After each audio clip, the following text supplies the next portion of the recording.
Do you remember all those old trading videos from 2014 to 2017 that talked about unusual trading? These people made guides on what makes unusuals profitable, and that you should spend hours on trade servers copy and pasting your trade advertisement, which you would then change to a bind because you had to do it so often. The things from those videos that stick in my head after all these years was always about the 30 to 50% off quick sell percentages and soldier and scout hats being the best, but honestly, that advice is garbage, at least as of today, and in my opinion, for the past 8 years and likely the future of trading. Back in my early days of trading from 2017 to 2019, I always bought a bunch of unusual quick sells for 30% off, especially for Scout and Soldier or even all class hats, but my backpack barely grew. No one would buy them when I advertised the heck out of them for even a key more.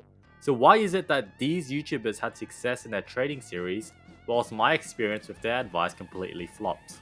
I realized that this method was outdated and oversaturated, and eventually I discovered the absolute best profit making method, choosing good unusuals and just reselling them for full price. And finally, I broke through my first so-called dollar, which was symbolized as my first big TF2 trading profit, and I repeated this one method for the past 5 years to build my backpack to where it is today. And by the way, if you're finally ready to make some real profit by being guided through each step specifically tailored to your needs, be sure to check out my school community in the top of the description. Now let's go through the 5-step framework from most to least important that you must follow in order to determine which unusuals are actually good. Number 1. Past sales. The absolute first thing you should check for when buying an unusual item is to check if it has even sold for more than what you're about to pay in the past. Far too often, I see people asking if an unusual hat is worth buying for 57 keys, whilst the most it has ever sold for in the past 10 years was like 48 keys. So in order to avoid this mistake, you can easily view past sales on the backpack.tf stats page of an item. This icon will display the most recently accepted price suggestion, which is based on evidence. It's also worth checking at the bottom of the page for any price suggestions that have been closed or are pending, as they can still deliver very valuable information.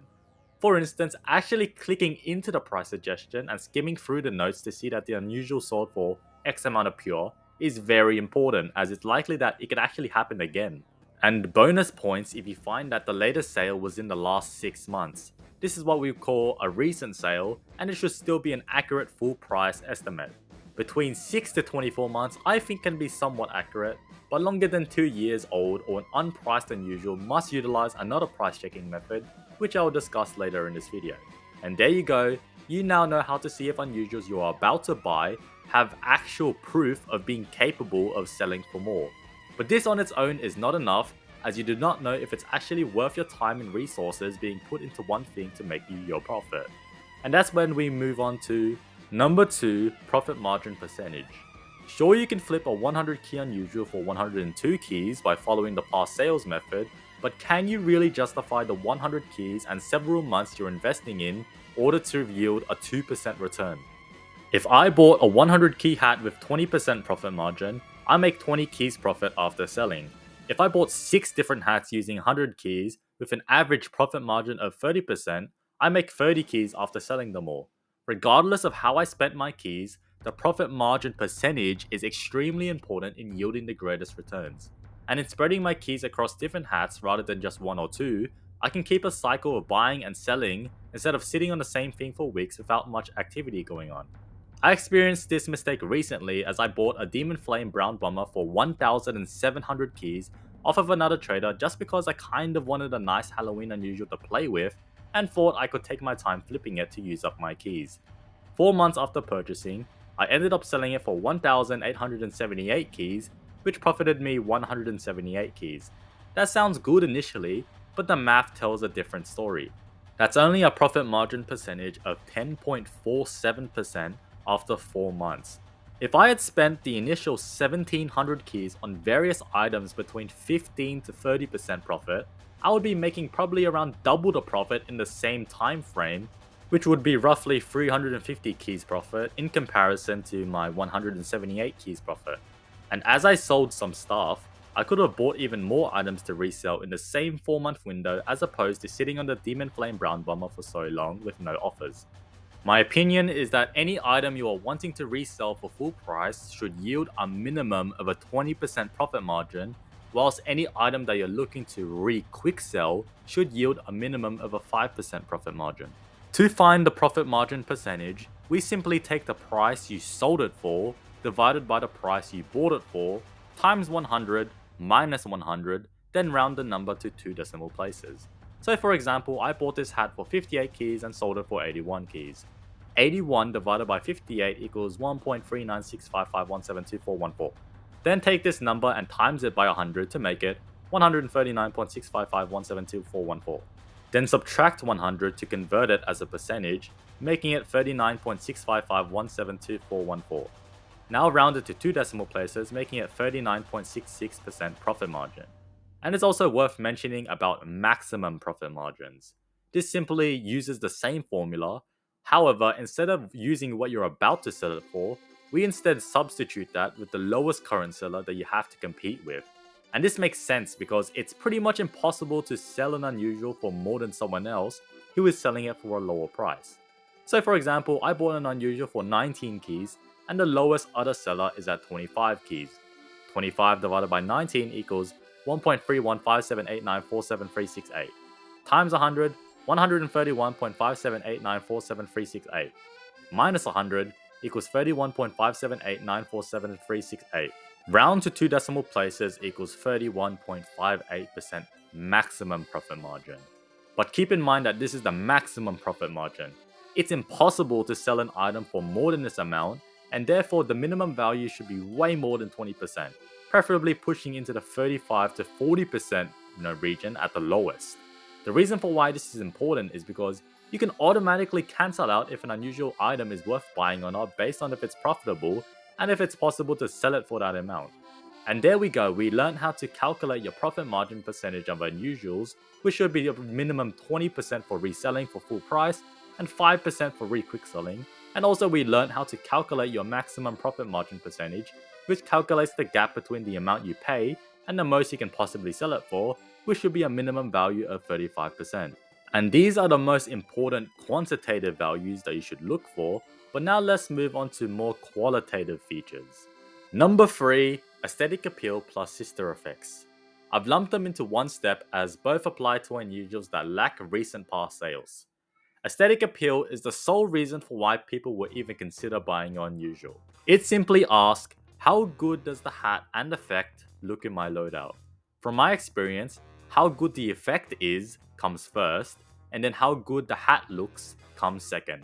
Nothing else really matters, just focus on these two things and you can evaluate how aesthetically pleasing a hat is. So if a hat and effect looks really good, you can be sure that you can list it for a high price and still receive offers.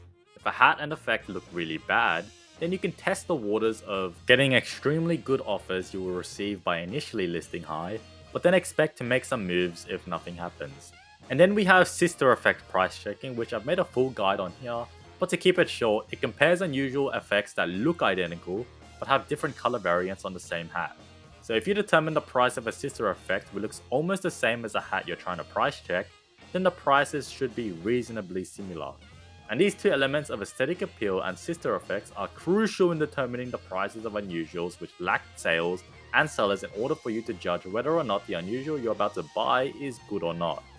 Number 4, competition. Competition simply refers to the amount of sellers you have to compete with on the exact same item. And ideally, you want little to no competition when selling any of your items, as the potential buyers are forced to buy or offer from you. My short and simple rule is don't compete with more than one seller on the same market. But you can take advantage of that fact and sell on a different market to where everyone else is selling on. So for example, if you see that there are 3 sellers on backpack.tf classifieds for a particular item, but no one is selling on marketplace.tf, then jump onto that empty market for yourself, and there'll be little difference in how fast the item will sell on either market, as potential buyers tend to only look through one medium and don't check any other markets when looking for what they want.